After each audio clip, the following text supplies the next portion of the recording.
Assalamualaikum warahmatullahi wabarakatuh. Selamat siang sahabat Suara Sidoarjo, apa kabar? Saya Ilham Dianta kembali hadir menemani Anda. Dan kalau biasanya pada Sabtu siang Anda ditemani Panji Harto ya, karena ada kesibukan dan lain hal, akhirnya saya yang menggantikan posisi beliau untuk menemani Anda dalam menyimak program yang biasanya Anda ikuti setiap jam 1 sampai jam 2 siang, yakni Ngaji Hukum. Kali ini tentang OTT KPK, mahar jabatan dan mahar kawin. Dua sisi yang sepertinya seperti minyak dengan air, ya kayak gitulah. Langit dengan bumi, ya, bulan dengan matahari, kayak gitu-gitu ya. Nanti bersama dengan Bapak Sudiro Husodo, SHI, SH, MH, MKN, atau Kang Diro, biasanya kita sapa demikian, selaku Sekretaris LPBHNU atau Lembaga Penyuluhan dan Bantuan Hukum NU Sidoarjo. Dan sahabat, kali ini hari Sabtu 4 September 2021, seperti biasanya program Ngaji Hukum ini juga disiarkan secara serentak di 4 LPPL Radio ya, yakni Suara Sampang 102,2 FM, kemudian RGR Tulungagung, Ersal Nganjuk, dan Praja Angkasa Trenggalek. Baik, langsung saja kita sapa. Assalamualaikum, selamat siang Kang Diro. Waalaikumsalam warahmatullahi wabarakatuh. Selamat siang Mas Ilham. Iya, apa kabar ini Kang Diro? Alhamdulillah baik. Alhamdulillah baik ya. Bagaimana ini? Alhamdulillah baik ini Kang Diro. Saya sangat salut pada Kang Diro di jam-jam kebanyakan orang tidur. Tapi siang-siang ini memberikan semua pencerahan gitu ya terkait dengan tema kita pada siang hari ini, yaitu mahar jabatan dan mahar kawin. Kalau saya umpamakan tadi, ini kan seperti minyak dan air atau langit dengan bumi. Itu betul atau enggak ya? Atau gimana ini? Soalnya jadi, topik ini mungkin disampaikan saking jengkelnya gitu loh Mas. Iya, jadi betul. Berbeda antara topik mahar sendiri, mahar jabatan sendiri, tidak. Ini kan jengkelnya. Betul. Ini kejadian kok berulang terus, kok ada mahar begitu loh, padahal ya ujung-ujungnya Jawa Timur gitu loh. Kalau kita Kang Diro, kalau kita sedikit analisa gitu ya, bahwa memang mahar jabatan atau bisa dikatakan mahar profesi, atau ini kan implikasinya ke politik ya, itu kan tinggi sekali atau mahal sekali, dan impact-nya atau dampaknya itu biasanya ujung-ujungnya ya menimbulkan korupsi, atau mungkin yang duduk di sebagai kepala daerah itu biasanya dari kalangan pengusaha-pengusaha yang kaya-kaya gitu, mohon maaf ya, atau seperti apa kayak gitu ya kan. Nah, tapi mungkin yang bisa kita petik dari tema kita saat ini, esensinya itu sebenarnya apa sih, Kang Diro, kayak mengumpamakan antara mahar jabatan dengan mahar kawin. Apakah memang mahar kawin ini sebenarnya juga sekarang lagi banyak sorotan loh, Kang Diro? Iya benar, karena kalau nggak salah ya, itu di Kalimantan mana begitu ya, ada orang yang memberikan mahar itu sangat sederhana, asal seenaknya saja, yaitu ular sama sandal jepit gitu. Masya Allah. Nah, ini mungkin nanti bisa ditelaah lebih dalam lagi, apakah ini, maksud saya gini, ini lelucon, padahal ini serius sebenarnya. Tapi mengapa ya dibuat lelucon semacam ini begitu? Kemudian aturan-aturannya itu seperti apa sih mahar itu? Apakah ini nanti bisa dikatakan sah meskipun sang istri juga ikhlas gitu dengan pemberiannya gitu loh? Mungkin nanti bisa dijelaskan. Silakan Kang Diro, monggo. Nah, jadi begini Mas. Jadi sebenarnya itu bahasa mahar dalam topik judul di sini itu adalah lebih mengacu kepada kejengkelan kita, kepada aparat pemerintah yang ada di Jawa Timur ini gitu ya. Di tahun 2021 ini itu kan sudah berapa bupati yang ditangkap kan, setelah Nganjuk ya, kemudian Bupati Novi itu, dan juga bupati yang sekarang ini yang di Probolinggo. Ya. Ini di tahun 2021 loh, padahal yang lainnya, provinsi lainnya kan tidak ada OTT. Artinya yang berkaitan dengan mahar jabatan itu loh Mas. Nah, ini kok nemene gitu loh ya, sehingga kita mencoba untuk apakah dapat disamakan antara mahar perkawinan dengan mahar jabatan gitu. Di dalam perkawinan sendiri saja mahar itu kan tidak merupakan syarat sahnya atau menjadi rukun nikah kok.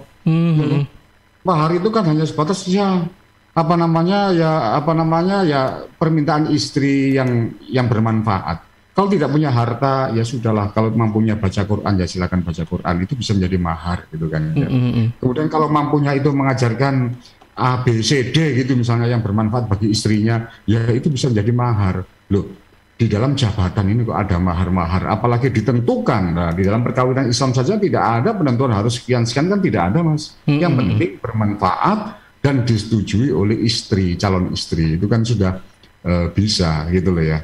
Nah, yang menjadi gregetan itu begini ya. Ya, jadi kasus penangkapan OTT KPK yang ada di Jawa Timur ini ya kan melibatkan aparat yang paling rendah, yaitu desa, yaitu calon kepala desa atau yang dalam kasus ini adalah yang mau daftar PJ, pejabat apa namanya sementara kan gitu kan ya. Ini saja kok jadi rebutan terus membayar gitu loh, itu opo gitu loh. Jadi makanya aneh gitu loh. Jadi kenapa gitu loh kok harus bayar. Padahal prestasi ya untuk Sidoarjo saja ya. Prestasi apa itu lurah atau kepala desa yang jadi tersangka dalam kasus korupsi untuk Sidoarjo ini nomor 1 di Indonesia loh. Jawa Timur ini anggarannya paling banyak dana desa yang dikorup ya kan. Jadi kalau kita mengacu kepada data ICW gitu ya, anggaran desa itu banyak sekali dikorup dan Jawa Timur peringkat 1 gitu. Gitu Mas. Jadi lah makanya ini kok terulang lagi gitu loh. Ini kan aneh gitu loh, makanya iya kurang ngopo toh gitu loh Mas bahasanya itu Mas. Oke. Jadi tidak ada kaitannya dengan mahar perkawinan, ini hanya sebatas. Iya benar sih. Kalau masih mau tanya soal mahar perkawinan, jawab sama saya. Iya. Jadi ini saking jengkelnya sampai-sampai di apa ya kalau dalam tata bahasa itu memberikan sebuah perbandingan yang ya seperti hiperbola atau iya gitu. iya Kang Dilo, kaji hukum dengan ketawa ini sebenarnya itu juga mereka loh, saking jengkelnya itu kan bisa dengan ketawa, dengan senyum, dengan aduh piye gitu loh. Gitu loh. Antara jengkel sama gemes atau gimana ya perasaannya itu. Tapi Kang Diro, ini kan soal mahar jabatan dan sebagainya. Katanya, saya belum tahu sih. Katanya itu kan sudah dari dulu sebenarnya. Bahkan ada yang bilang bahwa itu belum, orang Jawa bilangnya konangan. Jadi itu belum konangan. Sing konangan iki sing apes kayak gitu ya kan. Nah, kalau dari dulu otomatis kan ini berarti sudah mengakar sebenarnya. Betul. Pendapat Kang Diro bagaimana ini? Apakah ini memang sangat akut dan bisa disembuhkan atau seperti apa ya? Ya, kalau itu sebenarnya gini, ini sebenarnya bukan menjadi tradisi, ini juga sudah menjadi budaya patriarki ya, budaya apa itu masa lalu ya kan, ketika orang menjabat itu maka dia menjadi sebuah tokoh, dianggap sebagai tokoh orang yang penting lah, ya kan dia punya apa namanya dihormati oleh banyak orang gitu kan ya. Jadi itu kan sudah budaya itu diciptakan oleh pada zaman Belanda. Siapa yang ngatok sama Belanda maka dia seakan-akan punya posisi yang terhormat. Lah ini budaya ini itu masih mengakar memang di tengah-tengah masyarakat. Tapi sebenarnya ini sudah usang gitu ya. Kasus seperti ini sudah usang gitu kan ya. Coba kita lihat banyak orang baik-baik yang ditawari jabatan kan menolak itu. Jadi mereka sudah tidak mau lagi menjabat dan sebagainya itu loh Mas. Jadi ini karena memang ketamaan menurut saya, sangat tamak sekali ya. Jadi moralitasnya memang sudah rendah sekali gitu. Iya. Kenapa? Karena biarpun kadang-kadang dia mengerti soal agama, tapi kalau dia tamak terhadap jabatan, tamak terhadap apa namanya harta benda, cobalah kita bayangkan ya, yang ketangkap itu siapa? Yang ketangkap itu adalah anggota DPR RI. Yang sebelumnya dia menjadi apa namanya menjabat wali kota bupati 2 periode. Betul. Kemudian setelah itu diwariskan kepada istrinya 2 periode juga, ya kan? Kemudian rencananya mau diwariskan lagi ke anaknya. Nanti kalau sudah mungkin anaknya sudah 2 periode mungkin ke cicitnya.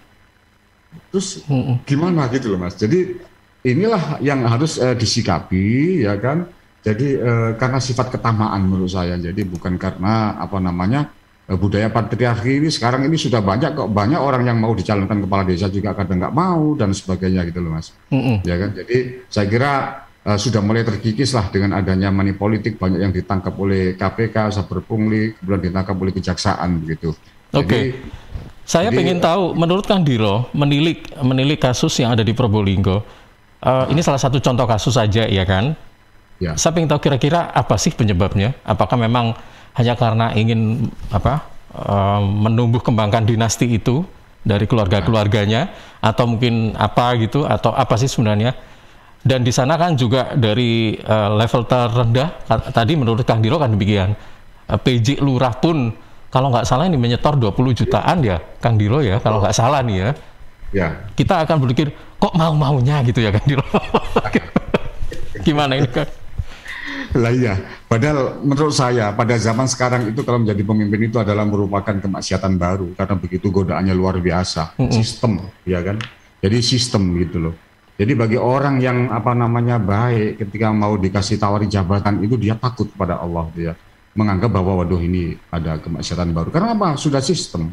Contoh misalnya kalau di dalam pencalonan bupati, wali kota, gubernur, ya kan, itu kadang-kadang kan masih ada partai-partai politik yang meminta mahar, ya kan, meminta mahar-mahar untuk calon itu kan masih berlaku, itu masih banyak itu kan.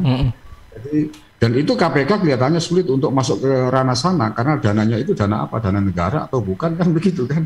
Jadi makanya orang yang ditangkap karena mahar politik itu kan sejauh ini kan masih belum ada.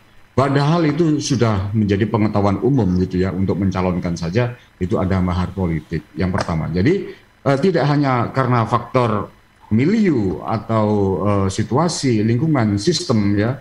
Jadi artinya istilahnya itu adalah ada aspek organisasi gitu ya. Aspek organisasi itu karena iklim politik yang menciptakan seperti itu, iklim partai politik, sistem partai politik yang menciptakan seperti itu untuk menjabat harus dengan rekomendasi, mahar dan lain sebagainya. Sehingga ketika dia menjabat, maka dia akan memperjualbelikan jabatan yang ada pada kewenangannya. Contoh misalnya camat, ya, kepala dinas-dinas, kemudian lurah-lurah gitu ya. Lurah 20 yuto ya, PC itu ya. Iya. Nah itu, jadi di samping aspek individu ya, pelaku korupsi karena moralitasnya, karena ketamaannya ya, kita hadapi godaan, mungkin kebutuhan juga mendesak ya, kemudian gaya hidup yang konsumtif gitu ya, kemudian tekanan daripada dulu konstituennya ya kan yang mendukung, dia minta ini itu ya, sumbangan dan lain sebagainya, juga didukung oleh iklim atau sistem yang ada di dalam partai politik. Kemungkinan bisa saja dia minta jatah, minta ini itu loh Mas. Jadi banyak faktor lah gitu. Iya betul. Kalau boleh tahu nih, menurut Kang Diro juga sebenarnya mahar politik ini untuk apa sih gitu? Maksud saya gini, apakah ini memang murni masuk ke kantong yang minta, atau memang berapa persen itu difungsikan untuk pembangunan, baik itu daerahnya khususnya ya, atau bagaimana sebenarnya? Dan apakah kalau tadi menurut Kang Diro bahwa mahar ini bukan wajib ya sifatnya gitu kan, tetapi bahkan orang calon apapun itu kepala daerah, maharnya itu lebih tinggi dengan, mohon maaf, gaji yang mereka terima sebenarnya, dan mereka mau gitu loh. Nah ini sebenarnya gimana praktek-praktek semacam ini menurut Kang Diro, ada peluang nggak bisa dihentikan begitu, atau memang susah gitu, gimana ya? Jadi gini, menurut saya sih begini ya. Jadi karena sistem sekarang anggaran APBN, APBD sekarang kan sudah mulai sangat rapat ya. Jadi betul-betul terkontrol betul di pusat begitu ya, dan sangat resisten sekali kalau itu terjadi kebocoran begitu kan ya. Dan banyak kasus-kasus penggunaan dana APBN, APBD itu orang menjadi tersangka gitu ya. Maka dia mencoba untuk mencari peluang-peluang baru yang tidak ada kaitannya dengan APBD, APBN. Nah, salah satu diantaranya adalah apa? Pungutan dari masyarakat, ya kan? Pemerasan dari masyarakat. Maka ini masuk kategori apa dalam perkara ini? Ya kan, itu apakah itu gratifikasi ataukah dimasukkan dalam perkara pemerasan? Ya kan, suap atau apa kan begitu? Sehingga dengan kasus-kasus seperti ini gitu kan ya, bupati atau itu mencoba untuk mencari potensi-potensi pendanaan, itu kira-kira bisa nggak diperoleh dari sumber selain APBN, APBD begitu kan ya. Salah satunya adalah dengan cara yaitu tadi nanti mungkin bisa gratifikasi ya kan, misalnya jual beli jabatan itu kan bisa satu jabatan kepala dinas misalnya dijual 200 ya dan sebagainya. Setelah menjabat nanti ditarget lagi untuk mencari yang lainnya ya kan, jadi itu. Kemudian kepala desa 20 juta. Jadi kalau ada 100 kepala desa kan sudah berapa itu Mas ya? Jadi 2 miliar begitu kan, besar juga begitu kan. Yeah. Jadi dan itu PJ kan tenggang waktunya kan antara September sampai Desember, kan pendek sekali kan. Itu kok minat banyak gitu kan ya. Jadi apakah dana itu akan digunakan untuk kepentingan pembangunan? Ya nggak boleh. Pembangunan itu sudah ada pagunya. Kalau pagunya sekian ya harus sekian, habisnya sekian ya harus sekian. Tidak boleh diambilkan dari dana-dana lain. Maka ketika ada misalnya pembangunan jembatan kemudian diperoleh dari sumbangan pribadi atau apa ya, itu nanti akan diaudit kan. Kan nggak bisa begitu Mas. Jadi ya tentu itu untuk masuk ke kantong pribadi gitu loh Mas ya. Iya, indikasinya 100% atau 99% ke arah sana ya sebenarnya ya. Dan bisa jadi istilahnya buat bancaan ya. Kalau kayak Sunan Kalijogo ya zaman sekarang mungkin susah lah, nggak ada. Iya. Jadi kamu mengambil hak milik orang lain kemudian dibagikan ke fakir miskin. Buktinya Probolinggo juga masih kategori daerah miskin, ya kan? Kemiskinannya kan masih 17%. Ya kan kalau memang niatnya baik ya mungkin rakyatnya ya tidak miskin, ya kan? Kang Diro, melihat kepala daerah yang seperti ini, Kang Diro menilainya seperti apa? Saya kok agak optimis bahwa bukan optimis sih, pesimis ya, bahwa jika memang kepala daerah ini ada banyak yang melakukan ini tapi belum ketemu KPK ya, atau belum tertangkap KPK. Ya, ibarat fenomena gunung es. Nah, ini bagaimana ini? Bagaimana ya cara agar melahirkan sosok kepala daerah itu yang ya bisa amanah dan apalah itu syarat-syarat seperti khalifah dulu ya, zaman Rasulullah begitu. Gimana ini Kang Diro? Kalau memang Mas ya, sebenarnya itu berpusat kepada partai politik ya. Iya. Jadi ujungnya kan di sana, partai politik yang melakukan penjaringan gitu, ya kan? Kan memang ada beberapa kali slogan-slogan dari partai yang ada itu kami tidak menerima mahar, ya kan, bebas korupsi dan lain sebagainya. Buktinya, ya, yang didukung oleh mereka banyak juga yang ketangkep, sekjennya juga ketangkep dan lain sebagainya. Maka ini sangat sulit sekali. Oleh karena itu harus dilakukan pertaubatan secara kolektif, secara nasional oleh tokoh-tokoh itu gitu ya. Jadi itu atau menjabat itu sudah tidak lagi menjadi pilihan masyarakat. Contoh di beberapa negara misalnya di mana itu Jepang gitu ya. Orang itu lebih suka berbisnis daripada menjabat karena gaji pejabat kan kecil. Juga di mana itu di Belanda itu kan gajinya kan juga kecil. Nah di kita ini kan tunjangannya kan ditambahi terus, gajinya ditambahi terus ya kan, kemudian ada insentif yang lainnya dan lain sebagainya, sehingga ini menjadi royoan, menjadi harapan daripada masyarakat untuk menggapai jabatan-jabatan itu gitu. Nah kalau jabatan itu dianggap sebagai hadiah kemudian di situ banyak mendatangkan harta, nah ini masalah, itu akan selamanya akan ada karena partai politik akan tetap membuat persyaratan-persyaratan karena menjabat enak begitu. Tapi kalau dengan konteks jabatan itu misalnya ya ada sektor lain misalnya dengan bisnis, dengan kerja di swasta ternyata gajinya lebih tinggi ya kan, maka itu mungkin nggak begitu dilirik oleh orang-orang gitu. Kalau dikaitkan dengan Khulafaur Rasyidin ya jauh lah mas. Khulafaur Rasyidin itu bondo harta bendanya dikeluarkan untuk umat, wah ini kan enggak. Kan hartanya dikeluarkan untuk umat tetapi untuk food, untuk nyoblos, untuk pilihan supaya nyoblos dia. Kalau enggak ya kan nanti ditagih, kan ada kasus-kasus seperti itu kan. Ya kan sudah kadang nyumbang karpet di masjid, kemudian ternyata suaranya kecil, karpetnya diambil lagi. Loh itu ada loh tuh. Bener loh itu. Itu repot lah gitu kan. Iya. Saya pernah dengar itu memang ada ya. Aduh, cerita-cerita ini kok lucu sekali ya. Beritanya kok saya lihat orangnya juga kok. Oh iya, malah sudah tahu orangnya ini Kang Diro. Tapi tidak hanya membaca tulisannya, tapi lihat orangnya. Kang Diro, ini kan mencederai proses demokrasi sebenarnya, ya kan? Ada lagu terus dibawa kemana gitu proses demokrasi Indonesia kalau ini berlangsung terus menerus gitu ya, dari level kecil bahkan gitu, katanya kalau level atasnya seperti itu, kecilnya apalagi katanya. Gimana ini menyelamatkan demokrasinya seperti apa gitu?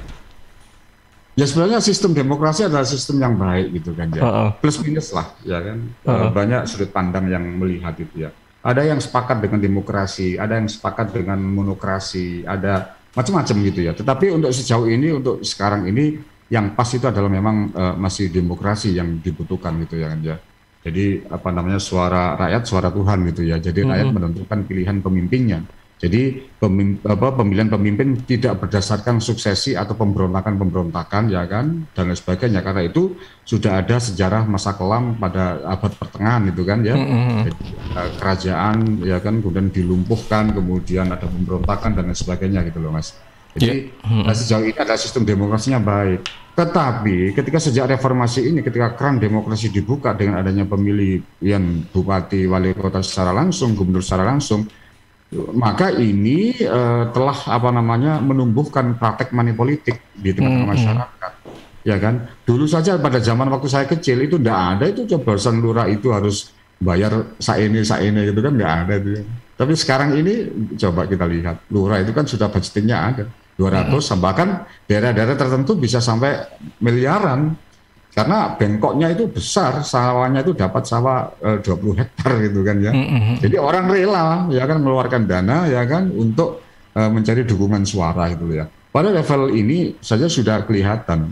Kemudian pada level pemilu, nah coba kita bayangkan dalam 1 tahun ini ada berapa pemilu? Ada pemilu presiden, ada pemilu DPD, pemilu DPR RI, DPRD tingkat kabupaten kota ya kan, kemudian bupati, kemudian kepala desa, bisa saja setahun sekali pemilu, dan itu ada dana yang dikucurkan untuk money politik atau jabat partai politik begitu kan. Jadi ketika ini sudah menjadi musim ya, sudah akhirnya lama kelamaan pertama kelihatannya wah orang senang ya, kemudian apa itu kayak ini nggak boleh ya. Kemudian akhirnya menjadi sebuah budaya. Lah kalau sudah menjadi budaya ini sulit sekali proses edukasinya itu loh Mas. Kalau enggak melalui penegakan hukum. Penegakan hukum itu adalah salah satu upaya bypass. Jadi artinya untuk apa ya? Ya betul-betul untuk menakut-nakuti gitu ya. Tapi rasanya nggak takut itu. Ya kan? Proses yang paling lama itu yang betul-betul bisa dinikmati adalah proses edukasi. Memang butuh waktu yang lama untuk melakukan edukasi kepada masyarakat. Dibentuk mentalnya supaya tidak punya mental koruptif gitu ya. Jadi tokoh-tokoh agama ya kan, kadang-kadang tokoh agamanya juga terlibat juga.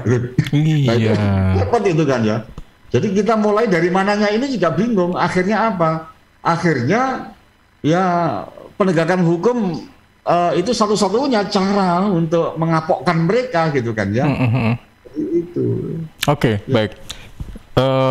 Kalau tadi Kang Diro juga lebih menekankan pada edukasi pada masyarakat. Nah,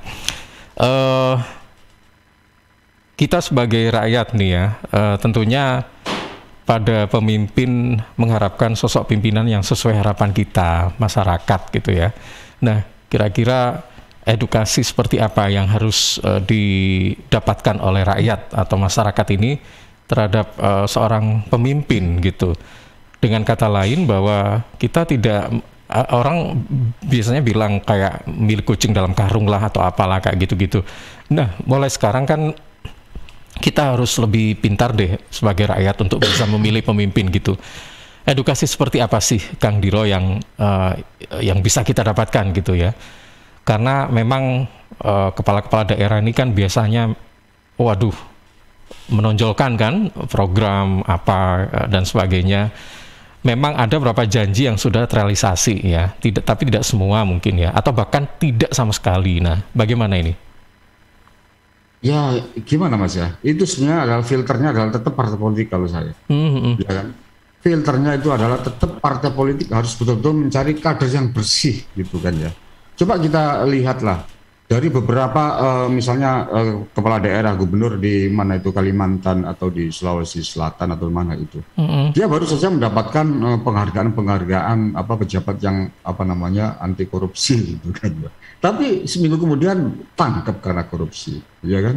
Kemudian Bupati Nganjuk itu juga banyak mendapatkan apresiasi terkait dengan kebaikannya dia. Dia adalah seorang santri ya yang apa macam-macam gitu kan ya, yang soleh, yang taat, yang apa ya. Tapi ya ketangkep juga gitu kan ya. Jadi kemudian ada juga agama-agama lain lah ya sama begitu. Jadi artinya ya sistem itu Mas. Jadi sistem kita itu yang memang kelihatannya para pejabat itu tidak bisa. Jadi ketika dia menjabat sebagai kepala daerah maka dia ditekan gitu kan ya. Barangkali begitu, barangkali dia ditekan untuk mengumpulkan dana. Apalagi kalau menjelang pemilu gitu kan ya, dia kan target vote atau suara ya kan. Jadi itu loh Mas. Oke. Baik. Tapi saya yakin pasti ada harapan lah ya, meskipun itu seperti cahaya kunang-kunang ya, kecil gitu, melik-melik gitu. Atau seandainya begini ya, ini misalnya ya. Bukan mercusuar ya. Allah mengirim misalnya 1000 malaikat, ya, malaikat datanglah ke Indonesia gitu ya, rubah pola pikir masyarakat Indonesia, pejabatnya supaya tidak korupsi. Siap ya Allah, berapa lama ya Allah? 1 tahun misalnya gitu ya, oke lah, dilakukan 1 tahun. Ternyata nggak selesai, kok masih banyak yang ketangkap KPK gitu kan. Nah kemudian malaikat ini lapor, ya Allah saya minta perpanjangan 1 tahun. Oke saya perpanjang, 1 tahun diperpanjang, ternyata masih banyak yang ketangkap KPK, terus perpanjangan akhirnya nyerah gitu. Iya Kang Diro, sebenarnya kalau ini katanya sistem ya tadi yang dibilang oleh Kang Diro, berarti kan memang ada yang harus dibenahi sebenarnya.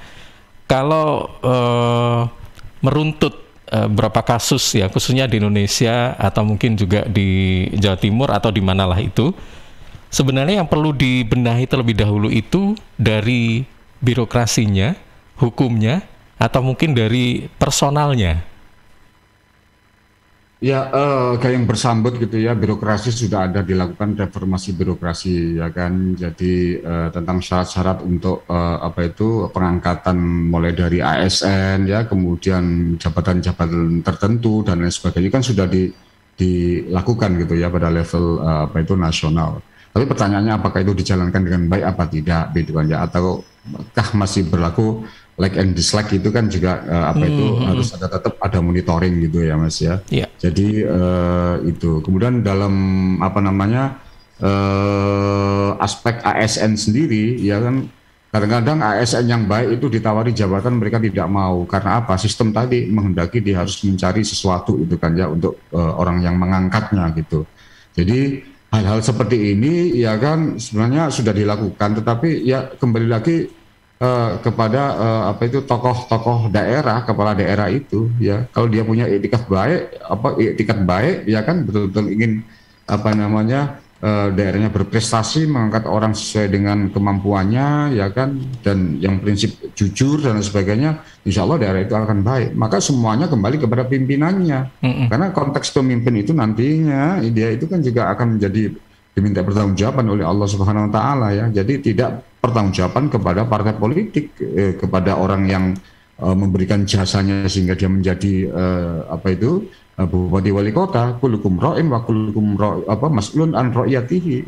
Ya, jadi yang perlu diingat itu adalah bahwa jabatan itu adalah amanah Allah yang harus dilaksanakan. Targetnya itu apa? Targetnya itu adalah apa namanya bahwa pemimpin itu harus dapat mensejahterakan rakyat yang dipimpin gitu loh Mas. Jadi itu ukurannya. Tapi kalau dia hanya untuk gengsi, untuk performa, untuk membangun sebuah dinasti apa namanya pejabat lah, ini repot itu, nanti akan terus gayung bersambut terus turun temurun gitu loh Mas. Iya, itu yang timbul istilah dinasti politik itu kan lama-lama nanti ya.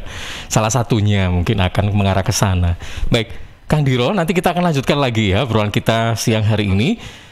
Sahabat Jawa Timur, Anda yang saat ini masih bergabung di Ngaji Hukum ya, kalau mungkin ada beberapa pertanyaan yang ingin Anda sampaikan, silakan ya, Anda bisa bergabung, pertanyaan atau tanggapan-tanggapan silakan. 031-896-1514 atau bisa juga melalui WhatsApp kami di 0811-309-1009. Saya minta waktunya ya sekitar 6-7 menit ya untuk mengikuti beberapa spot iklan berikut ini, dan saya harap Anda jangan kemana-mana tapi tetap di Suara Sidoarjo.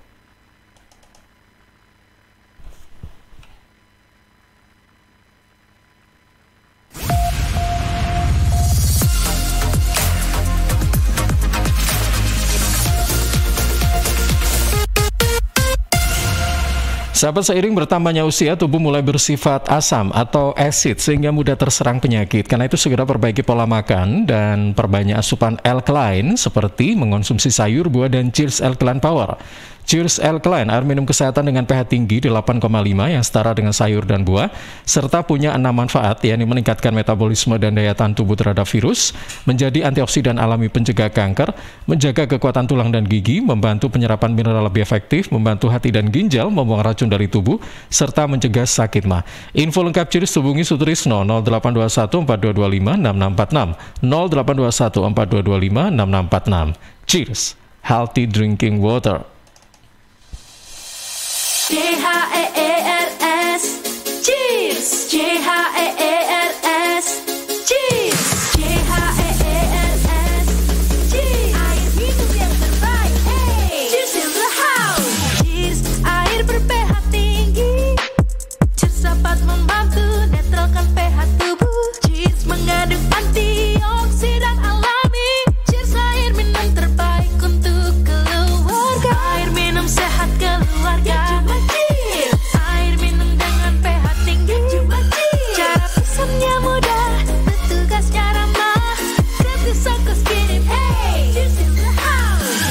Untuk pemesanan via WhatsApp di nomor 087777243377. Gratis ongkos kirim. Cheers in the house. Untuk wilayah Sidoarjo dan sekitarnya bisa menghubungi Depo Candi di 0821 4225 6646 0821 4225 6646. Rokok opo ki lho, kok putihan? Ya rokok kok, ya murah, ya akeh. Rokok ilegal ki. Masa rokok ilegal iki? Yo ki. Lah awakmu kok roh nek iki rokok ilegal? Rokok ilegal iki gak nek pita cukene. Samen paling roe bandrol kuwi lho. Rokoke kudu enek merek karo nama perusahaane sing terdaftar ndek bea cukai. Lokasi pembuatane ndek kene ya gak enek. Terus ndek kene rokok ilegal gak enek gambar karo peringatane teko pemerintah. Berarti rokok ilegal gak resmi no? Aduh ya mesti to Le Mul. Rokok ilegal iki merugikan negara. Mergo ora bayar cukai sing digembangun negara. Walah tutu, sepenting wong-wong gak roh. Loh, gak iso Le iki. Makane to Le, tuku sing pasti-pasti ae. Aja ngawur. Laporkan peredaran rokok ilegal ke kantor Bea Cukai terdekat atau hubungi nomor 15525 15525. Iklan layanan masyarakat ini dipersembahkan Bea Cukai Sidoarjo. Ayo, ngewangi Bea Cukai, berantas rokok ilegal. Bea Cukai Sidoarjo, fokus mengawasi, tulus melayani. Sudah hampir setahun ini pandemi COVID-19 menguras habis energi dan mimpi kita semua. Kabar ditemukannya vaksin COVID-19 merupakan game changer yang menumbuhkan sejuta harapan 250 juta penduduk Indonesia. Melalui uang pajak yang kita bayarkan, pemerintah berupaya untuk menyediakan vaksin gratis agar masyarakat bisa berkegiatan lagi secara normal. Pajak kita untuk vaksinasi kita.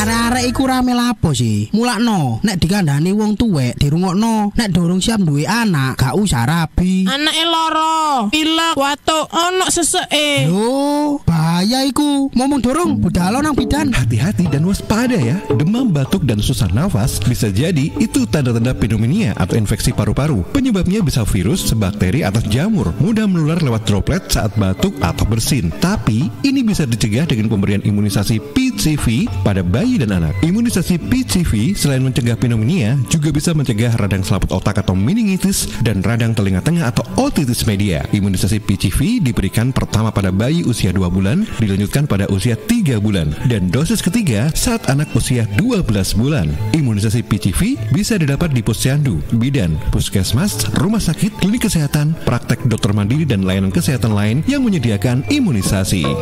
Lapo guyu-guyu dewe. Putune wis sehat, Cak. Wis diimunisasi PCV pisan. Seneng aku. Gak pengen ngeramut bayi maneh ta? Ayo tak gaweno. Iklan layanan masyarakat ini persembahan Dinas Kesehatan Kabupaten Sidoarjo. Victory! Yeay, turret musuh hancur. Menang lagi. 1 match lagi lah. Haha. Le, kamu tuh tahun depan masuk SMA. Masa main terus? Kapan belajarnya? Iya, Mak, sebentar lagi. Mumpung stay at home nih. Loh, justru kalau stay at home harus tetap rajin belajar dong. Bosen mah belajar gitu-gitu aja. Kalau mau lihat buku lain atau coba-coba latihan soal, harus beli lagi. Nih coba ya, mana-mana smartphone kamu. Buka Indium Study di browser. Dengan 10.000 aja, kamu dapat mengakses buku pelajaran, tryout, dan video tutorial menggunakan laptop maupun smartphone. Lengkap dari tingkat SD, SMP, sampai SMA. Oh iya bener mah. Kayak harga bakso aja ya. Pas buat aku untuk persiapan masuk SMA tahun depan. Perlu banyakin latihan soal nih. Nah, pinter. Belajar yang rajin ya. Wujudkan bersama IndiHome.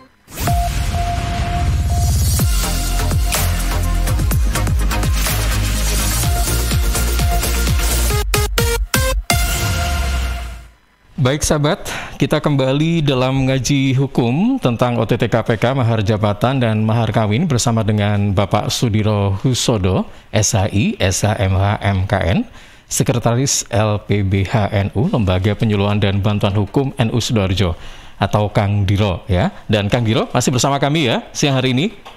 Ya Mas. Oke, baik. Perlu kami informasikan juga bahwa program ini disiarkan secara serentak di Suara Sampang FM 102,2, Ersal Nganjuk FM 105,3, Praja Angkasa Trenggalek FM 88,9 dan juga RGR Tulungagung FM 90,1. Ya, Kang Diro, sebelum kita membahas lebih jauh lagi, kita coba buka beberapa catatan atau dalam hal ini pertanyaan yang sudah masuk ya. Nanti bisa langsung direspon dari Pak siapa ini? Pak Gulam yang ada di Juanda. Sebentar. Oh, ini ada 2 pertanyaan yang membahas tentang mahar kawin, Kang Diro. Nggak apa-apa ya? Oh ya sudah, nggak apa-apa. Nggak apa-apa ya. Tentang mahar jabatan ini dari sebentar. IG @fikrihuda untuk gugatan mahar jabatan, misalnya sudah terendus korupsi, untuk gugatan mahar jabatan yang misalnya sudah terendus sebagai kasus korupsi, kemudian malah dipeti hitamkan, bagaimana menurut Bapak? Kemudian yang kedua dan 3 ini tentang mahar perkawinan ya. Pak, sebenarnya mahar kawin itu sunnah atau wajib? Karena ada beberapa orang tidak melaksanakan mahar kawin tapi langsung buat asuransi. Kemudian yang ketiga dari Ferry Mawan, hukum yang benar mahar kawin itu setelah nikah boleh nggak sih digunakan berdua, yakni suami istri? Oke, mahar kawin itu setelah nikah boleh nggak sih digunakan untuk suami istri? Nah, apakah itu benar gitu aja sih? Atau boleh mungkin ya? Oke, silakan 3 pertanyaan dulu, silakan Kang Diro. Ya, baik. Yang pertama terkait dengan kasus korupsi ya Mas ya, yang dipeti hitamkan ini maksudnya tidak dilanjut gitu ya? Iya.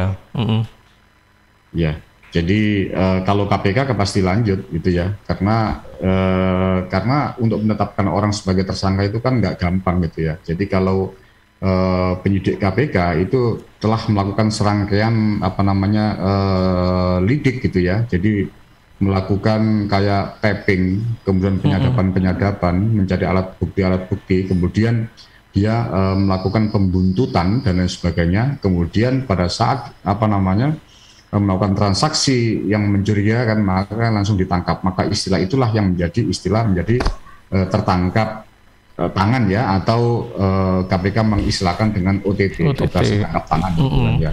Karena mereka sebelumnya dilakukan lidik gitu. Jadi kalau KPK yang melakukan penangkapan maka tidak bisa, susah sekali.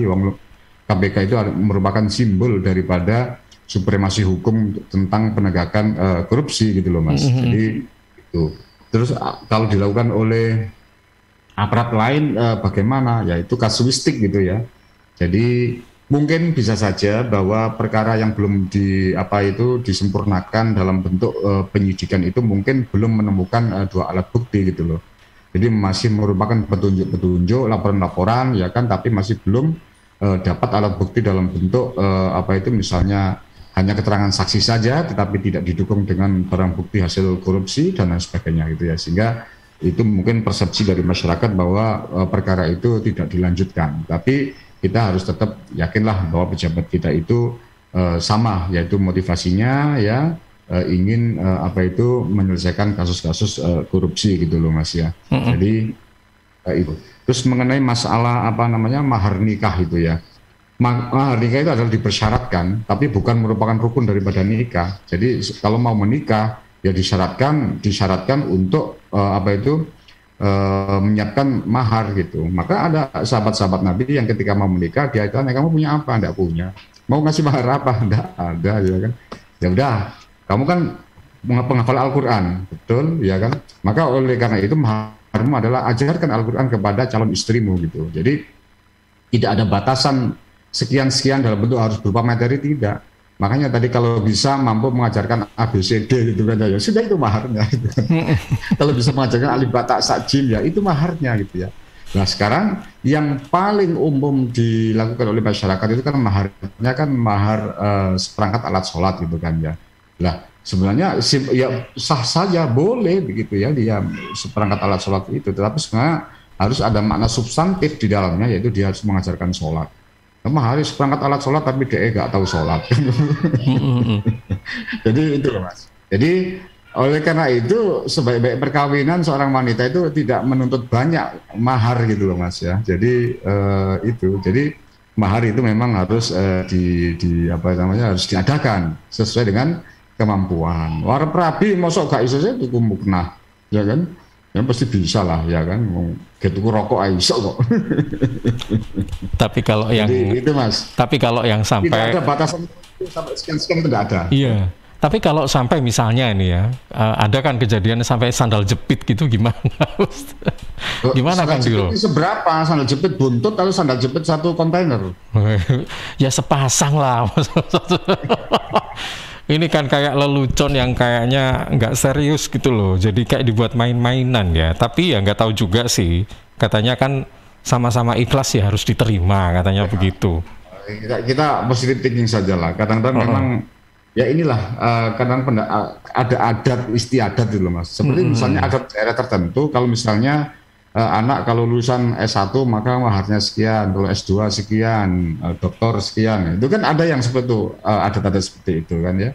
Bahkan adat di daerah lain ya itu juga harus menyiapkan rumah sanggone ya. Nah, kayak seperti itu. Jadi ya itu kan adat-adat yang sumbernya kan bukan dari Islam, dari leluhur-leluhur mereka mungkin gitu kan ya. Mungkin takut anaknya tidak bisa tidur atau ya tidak ada tempat untuk berlindung gitu ya, kemudian tempat tidurnya juga sama begitu. Tapi sebenarnya Islam itu adalah ad-dinul yusra, agama yang paling mudah. Oleh karena itu jangan dipersulit gitu loh ya. Jadi makanya Rasulullah SAW sendiri memberikan isyarat ya kan kepada sahabat Nabi yang tidak mampu secara finansial, tidak punya apa-apa, mampunya bisa mengaji Al-Quran, maka maharnya ya mengajarkan Al-Quran gitu loh Mas. Kan itu lebih bermanfaat itu, ya kan? Jadi itu. Jadi konteksnya harus bermanfaat. Nah sekarang ini kan kalau kita lihat ya, uang ditempel di kotak kemudian dipajang, itu kan tidak bermanfaat, ya kan? Mestinya itu sesuatu yang bermanfaat itu adalah yang dibelanjakan, jangan untuk pajangan. Kalau memang niat membelikan souvenir, kasih souvenir aja, ya kan? Jangan uang yang ditempel Tapi itu banyak loh yang model begitu. Itu mestinya harus mulai ada fatwa-fatwa ulama, ya kan, yang mulai menceritakan soal itu. Minimal pengkhutbah nikah itu berceritalah soal itu. Karena konteks mahar itu harus yang bermanfaat, tidak melihat nilainya. Tadi saja mengajarkan Al-Quran bisa, ya kan. Nah, uang 10 juta, 5 juta misalnya 2 juta ya, ditempel-tempel di tembok, nggak diprotoli sampai saiki kan. Hampir gitu kan ya. Eman gitu loh, Mas. Betul. Ya. Kalau ada yang mau memanggil jasa pemrotolan uang mahar, monggo panggil saya. Saya dengan senang hati akan merotoli itu ya duitnya ya. Baik. Itu tolonglah ya kan. Jadi harus ustadz-ustadz ini juga melakukan edukasi gitu kan ya. Bahwa tolong jangan gitu. Kang Diro, pemimpin itu kadang-kadang dihadapkan pada situasi yang memang sulit ya. Ketika beliau ini sudah siap memimpin, tapi dihadapkan pada keputusan-keputusan, satu di antaranya tadi adalah mahar jabatan yang mungkin tidak bisa dilewati begitu saja ya. Karena kan tidak semua pemimpin punya kantong tebal. Mungkin syarat yang maharnya ini juga akan beda-beda ya, tergantung jabatannya. Mungkin yang level rendah jutaan, pasti level tertinggi miliaran dan sebagainya. Sehingga mereka yang tidak punya itu biasanya kan memang menolak atau tidak mau dicalonkan gitu. Nah, Kang Diro memandang dalam hal ini seperti apa? Karena kalau boleh tahu ya, memang tidak semua pemimpin atau calon kepala daerah yang model begini itu saya yakin pasti punya quality atau semacam kemampuan yang memadai lah gitu ya. Cuman mereka dihadapkan pada birokrasi yang sulit untuk diikuti gitu. Nah, bagaimana ini Mas? Dengan kata lain, kalau misalnya pemimpin-pemimpin yang demikian punya quality yang bagus, kemudian tidak menjadi pemimpin, nah otomatis kan nanti apa jadinya gitu loh, kualitas dari negara kita sendiri seperti apa begitu? Ya, ini konteks Mas ya. Jadi kalau dia itu sebenarnya harus punya kemampuan manajerial tapi tidak dipimpin begitu ya. Ya, jadi begini, memang itu tadi motivasi untuk menjadi pemimpin itu apa? Apakah memang betul-betul ingin tasarruful imam al-ra'iyah manutum bil maslahah, ya?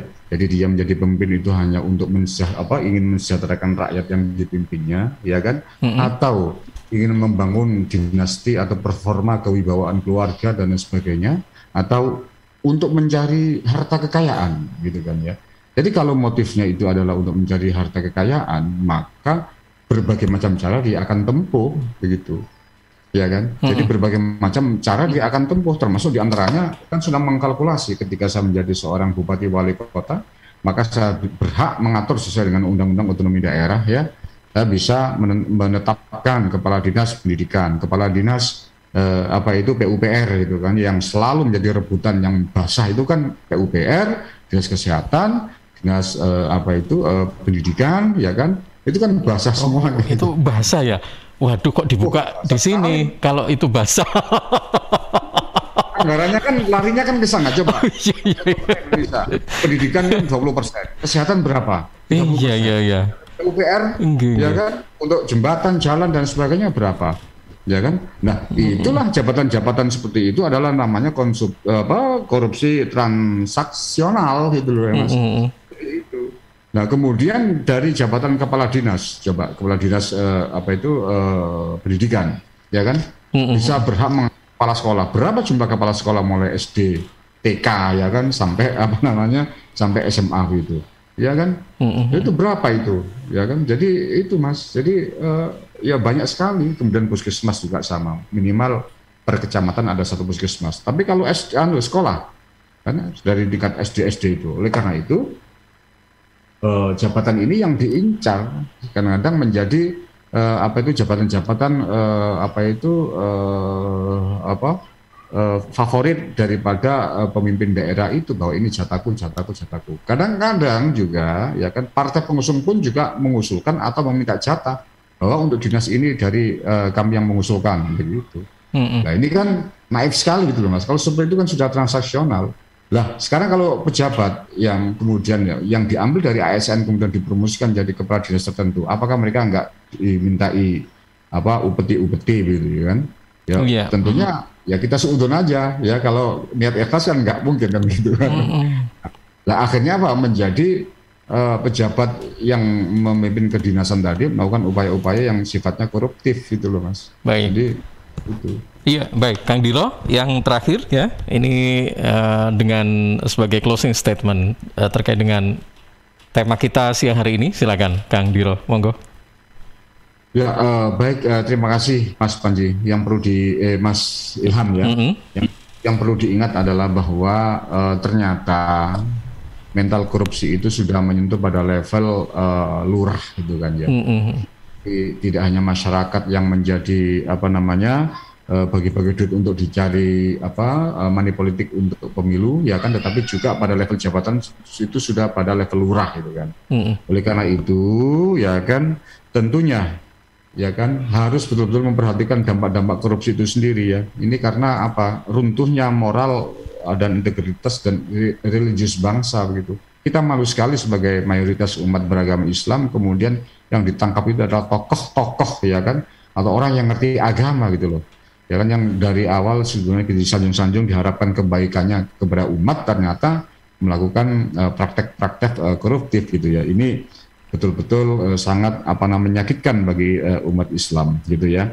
Kemudian bahwa yang perlu diketahui adalah mental korupsi itu juga meruntuhkan ekonomi negara, ekonomi bangsa. Mestinya misalnya dana itu digunakan untuk pembangunan jalan, kemudian penyempurnaan atau fasilitas pasar, masyarakat, publik dan lain sebagainya, ternyata dananya diembat sendiri ya, dikorupsi gitu ya. Ini kan sangat menyakitkan ya. Kemudian yang paling penting lagi adalah yang pertama adalah bahwa masyarakat melalui impres Presiden Jokowi telah mengeluarkan sebuah impres ya kan, instruksi Presiden memberikan premi atau hadiah-hadiah kepada masyarakat yang mampu mengungkap kasus korupsi. Ingat, dana desa jumlahnya miliaran rupiah ya, bahkan sampai 2 miliar gitu ya. Karena itu perlu atau butuh peran serta masyarakat untuk mengawal dana ini supaya tersalurkan dengan baik ya kan. Oleh karena itu bantulah masyarakat melakukan pengawasan kalau memang terjadi transaksi korupsi, maka laporkan ke pejabat yang berwenang, dalam hal ini bisa melalui kepolisian, kejaksaan, atau langsung melalui link-link yang ada di internet KPK gitu ya. Jadi pasti nanti akan ditindaklanjuti. Kalau memang betul nanti akan tertangkap kemudian menjadi sebuah masalah hukum ya, disidangkan dan sebagainya, maka orang masyarakat yang melaporkan ini akan mendapatkan hadiah dari KPK, gitu loh Mas. Ya, dari negara. Gitu. Jadi ada rewards-nya gitu Kang Dilo ya? Reward-nya ya, jadi diperlukan peran serta masyarakat. Saya kira itu Mas. Baik. Ulama juga harus melakukan edukasi. Itu penting supaya tidak terjadi mental korupsi di warga masyarakat kita. Jadi itu Mas. Oke, baik. Kang Dilo, terima kasih sudah berbagi wawasan buat kita semuanya tentang mahar jabatan ya pada siang hari ini.